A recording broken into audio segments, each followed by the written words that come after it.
C'est le 3e chapitre de toute l'histoire du Dakar. Des hommes et des femmes avides de liberté, d'aventure et de sensations se retrouvent dans un paysage unique. Nul n'aurait parié que le théâtre de ce spectacle serait l'Arabie Saoudite. La toute-puissante du Moyen-Orient où coule l'or noir, dans des façades encore pour certaines inexplorées, des lieux magnifiques comme Al-Oula, patrimoine mondial de l'UNESCO, et qui tend à s'ouvrir afin de donner une nouvelle image de son pays, où les droits de l'homme sont remis en cause. Salut YouTube, je suis ravi de vous retrouver pour une nouvelle vidéo. Je vais vous faire vivre ce Dakar de l'intérieur pendant 2 semaines dans un pays surprenant pour une aventure surprenante. Hello, je m'appelle Pete, je voyage à travers le globe grâce à mon métier. En vidéo, je te fais découvrir ce que c'est de vivre pleinement de sa passion. Alors abonne-toi et bienvenue dans Kiné du Monde.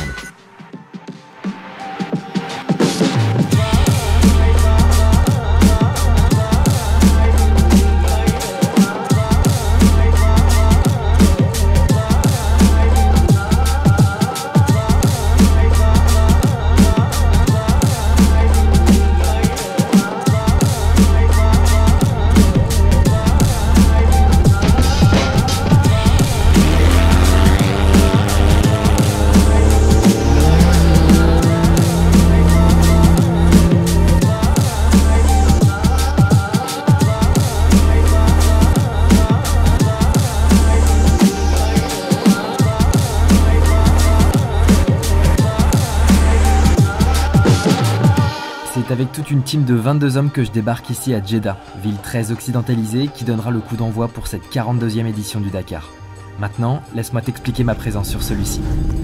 Salut YouTube, ça fait un petit moment qu'on ne s'est pas retrouvés et c'est dans ce pays si spécial que j'avais envie de vous parler du Paris-Dakar et de vous faire part de mon expérience ici. Vous ne pouvez pas savoir à quel point je suis fier d'avoir été choisi par Axel Aletru pour assurer la partie kiné, pour assurer la partie récupération. Après ces longues étapes dans le désert en Arabie Saoudite. Comme vous le savez, je suis kiné du sport. Je voyage à l'étranger pour exercer ma profession, pour exercer aussi ma passion, celle de la vidéo, celle de la capture de belles images dans des spots incroyables.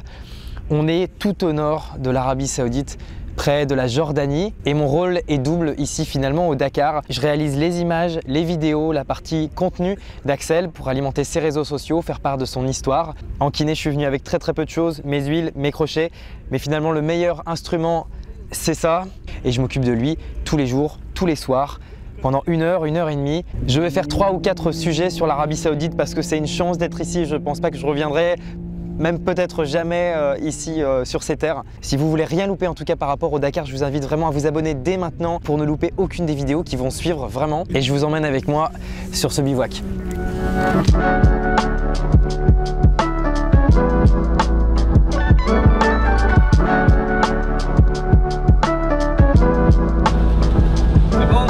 Si tu ne connais pas le personnage d'Axel Aletru, je t'invite à visionner tout d'abord ma vidéo sur le Maroc, où nous avions collaboré pour la première fois ensemble.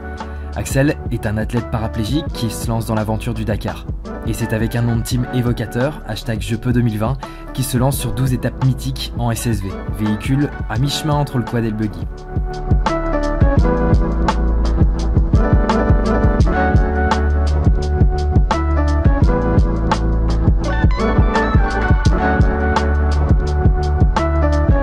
Le décor est maintenant planté, mais je ne pouvais pas faire cette vidéo sans contextualiser la course et la présence du Dakar en Arabie Saoudite. C'est dans un contexte particulier que je voulais faire cette vidéo et je me devais de traiter ce sujet. Donc peut-être que vous avez cliqué en vous disant mais what, c'est quoi cette miniature, c'est quoi ce sujet? Le rallye Dakar a été créé par Thierry Sabine en 78.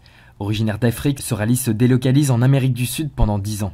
Les participants doivent relier 2 bivouacs en réalisant le moins d'erreurs de navigation. En 2020, 342 véhicules, à savoir moto, quad, SSV, camions et voitures, s'affrontent dans le désert avec pour seule indication un roadbook et quelques outils de localisation.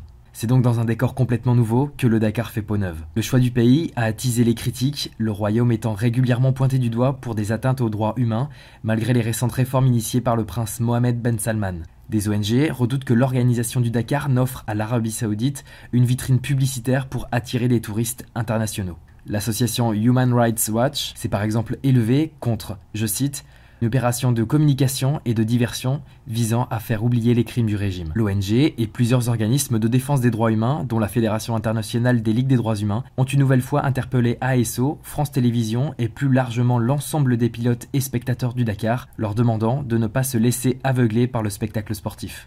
Ces militants en prison, aucune opposition politique, on peut le dire, n'est tolérée dans ce pays en Arabie Saoudite? Non, il est impossible aujourd'hui de critiquer le régime publiquement, voire même dans les réseaux sociaux. Et elle cherche à réattirer des investisseurs étrangers en organisant beaucoup de grands événements sportifs. Le rallye Dakar en est un. L'Arabie Saoudite a régulièrement recours à des châtiments cruels et inhumains. Par exemple, une femme peut être lapidée si elle est coupable du crime d'adultère, selon les règles du royaume. Un blogueur, tout simplement, peut être condamné à 1000 coups de fouet pour avoir posté des informations sur son blog. En Arabie Saoudite, il y a une volonté affichée d'ouverture. En réalité, on a un pays qui est complètement verrouillé de l'intérieur. Des rives de la mer Rouge, en passant par les grandioses rochers d'Aloula et les gigantesques dunes immaculées du Karvide et la plus grande mer de sable au monde, les plus chanceux rallieront l'arrivée à Al-Qidia, 7800 km et 12 spéciales plus tard. Si vous voulez connaître ma position à ce sujet, je reprendrai les mots du respectable Hubert Auriol. On ne peut pas demander à une compétition sportive d'être les porte-parole des problèmes de droits de l'homme.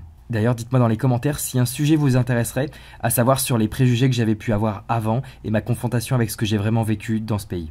On vient d'arriver là où tout se passe, là où toute l'organisation Dakar est concentrée. C'est ici où on fait le scrutineering et c'est ici où tous les équipages sont checkés, tout le monde est numéroté. Donc tout est vérifié avant le grand départ et ensuite on ira faire le contrôle technique de tous les SSV, de tous les véhicules qui partent sur le Dakar. Moi en tant qu'assistant, j'ai mon bracelet, j'ai le statut d'assistant finalement et d'assistance sur le Dakar.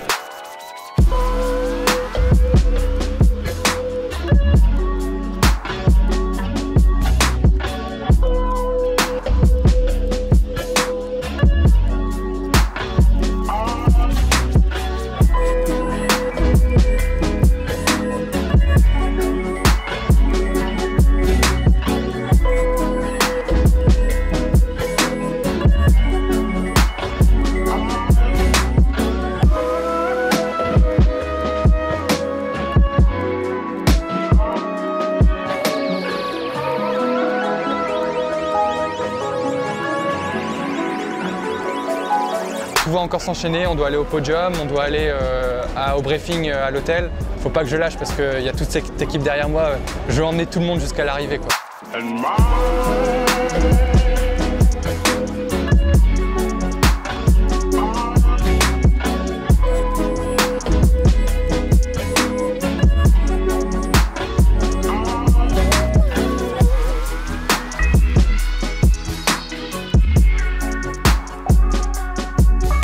C'est l'aboutissement de 2 ans de voyage à travers le monde, caméra au point.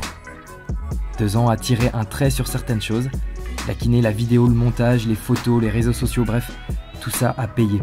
Le Dakar, c'est avec mon père que je le regardais sur le canapé, avec mes yeux d'enfant, séduit par les grosses voitures. Vous ne pouvez pas imaginer cette fierté qui m'envahit. C'est la première journée qui se finit ici en Arabie Saoudite. Putain, qu'est-ce que c'est bon de retrouver le désert, qu'est-ce que c'est bon de retrouver le rallye.